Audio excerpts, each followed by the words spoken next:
Greetings, my friends, and welcome back. And ladies and gentlemen, I read the stitches on a fastball. I can see the spin on the curveball.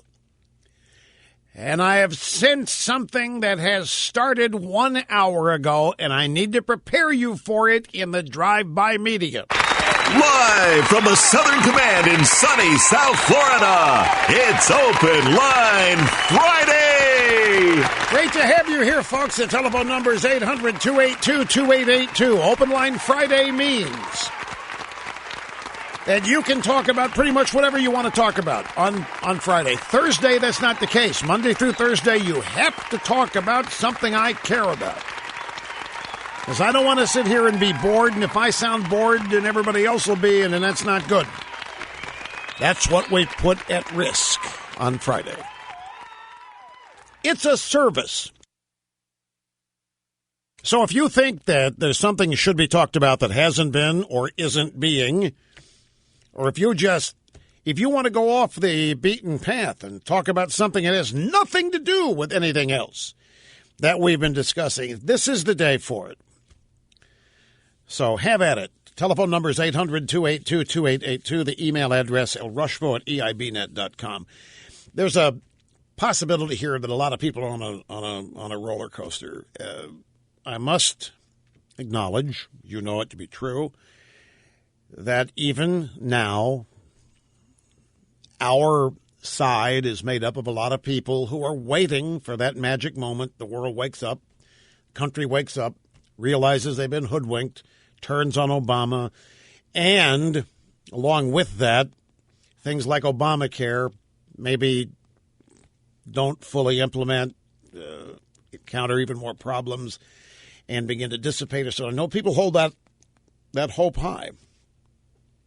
Every day people have that. And when events happen, such as they've happened this week, all this trouble with the Obama website and all of the cancellation notices, I'm sure that many of you are thinking, oh, maybe this is it. Maybe now people are going to see what we've been trying to tell them for 4 years. People now are going to figure it out. Obama's not the Messiah, and this healthcare business is absolute disaster for him. And that would make sense if you're thinking that way. I mean, all these cancellations are real.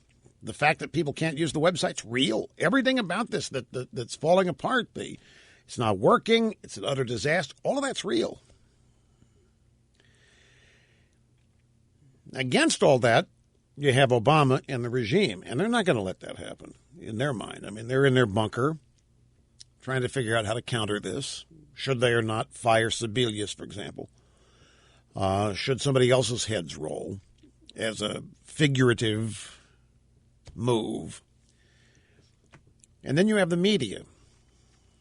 And what I want to prepare you for here is that ever since Obama's high-tech guy, Zentz, Z-E-I-N-T-Z, whatever how he pronounces it, he just announced an hour ago that the healthcare.gov website is going to be up and running and totally fixed by the end of November. And I am here to tell you that is going to totally change the flavor of the news coverage. The drive-bys, as we have been documenting, have themselves been pointing out all of the troubles. Themselves have been acknowledging their shock and dismay at the truth of this. All kinds of people are finding out that premiums are going up and that deductibles are going up and copays are going up.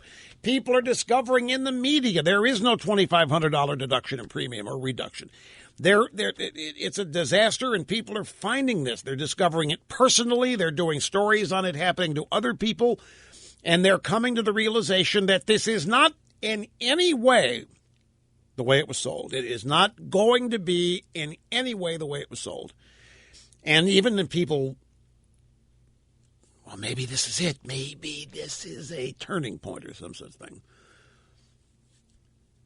But this announcement by the regime that by the end of November the website is going to be fixed is the key, the instruction, the sign from the White House to the media to change the flavor of the coverage to once again talk about the success and the greatness and the brilliance of Obamacare.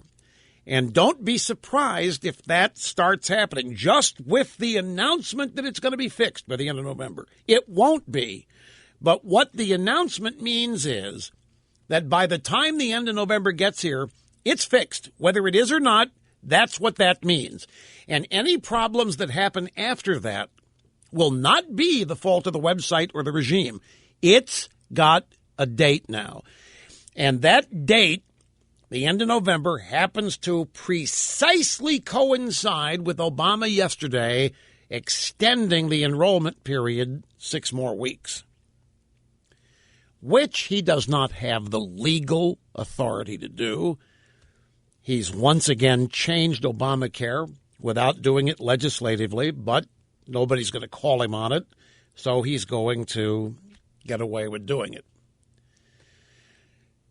So it's pronounced Zients. Okay, so the guy's name is Zients, and he said that it's fixed by the end of November. It won't be because it can't be. This can never work is the point, but if the media says it's fixed, it starts doing stories about how great the repairs are going and how hard people are working, and it's only a matter of time now before it starts unrolling the way it was intended to be, then that's going to become the atmosphere. That will be the narrative, if you will. So I'm just trying to guard you against, the roller coaster up and down. Try to stay level. Don't get on the roller coaster. Because the regime's not going to give it up. I mean, the regime is not going to pull it back. They're not. I don't care how bad it would get. I mean, I don't think it was ever even realistic that Obama would delay the individual mandate a year. Even though all these Democrat senators are asking for it, there's just I can't see him doing it because that strips the guts out of it. You take the individual mandate out of Obamacare, and you've taken a really significant percentage of it away. And if you delay that with what's happening in the insurance agencies, and I mean, they're canceling people, they're throwing people out of policies, businesses no longer have to provide insurance. It could be at a level of chaos that not even the regime wants. Yeah, I mean, the only people who, like the poor woman that Sean Hannity called and spoke to, she's been fired. But that's going to be the extent of heads rolling. There's not going to be Sebelius. They're not going to give anybody that satisfaction. And the only way that would happen is if it were really necessary to save Obama's reputation. And I don't think Obama will ever get to the point where he thinks his reputation's in trouble. It never has been before. He doesn't think that way. That's so. All these people, there are a lot of people calling for Sebelius's head, standard Washington procedure, but that I don't think is going to happen.